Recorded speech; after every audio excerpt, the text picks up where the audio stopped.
poisoning has not just sent shockwaves across the world, but has also shocked the people within Russia as well. Now, his poisoning might have started what is being described as a political awakening in small towns in Russia, which could be reflected in the local elections this month. The Tomsk university town is one of the dozen Russian cities and towns that are voting in the local elections that are slated to be held on the 13th of September. It's also where the supporters of Alexei Navalny, the most high-profile critic of President Vladimir Putin, claim that he was poisoned last month because of his political activities. The Navalny was in Tomsk before he suddenly fell ill on a flight that had to make an emergency landing in Omsk.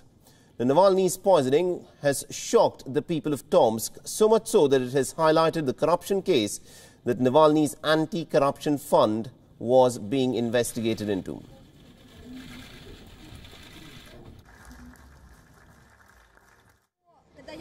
After seeing his film on corruption in Tomsk, I'm convinced that he was poisoned for a good reason, and I know what it is.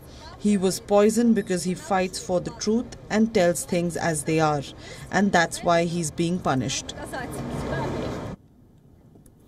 Now, Alexei Navalny had been completing a Siberian tour in support of local candidates in the regional vote, and the filming of two of his famed investigations into corruption amongst Russia's elite. His probe in Tomsk alleged that members of the United Russia, the ruling party set up by the Kremlin, had awarded public contracts to companies secretly controlled by party officials. Authorities, for their part, have denied this claim by Alexei Navalny. We simply continue to work more intensively. There are more volunteers who have come to join us, more people who have started to support us, and others who want to help us financially. After the publication of the investigation of the Anti-Corruption Fund, many more people recognize us in the streets and come to talk to us. They wish Alexei a good recovery and ask us how he is doing. And in general, they support us. Navalny and his supporters have been effectively banned from national politics. He was barred from standing against Putin in a 2018 presidential vote, and he's also been focusing his political efforts on regional campaigning.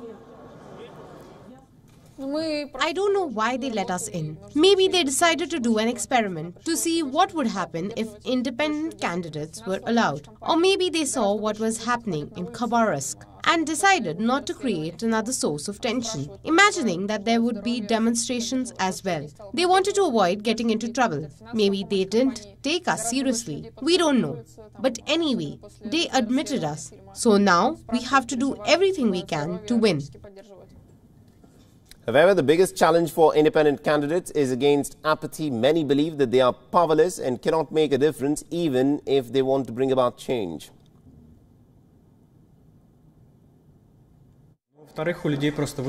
We have instilled in people the idea that they are powerless. It's psychological. Historically, they have been given a vision of the world in which politics is something dirty and that it is useless to try to do something. But of course, that is not true. There are many examples in Russia showing that many decisions are taken by local elected representatives.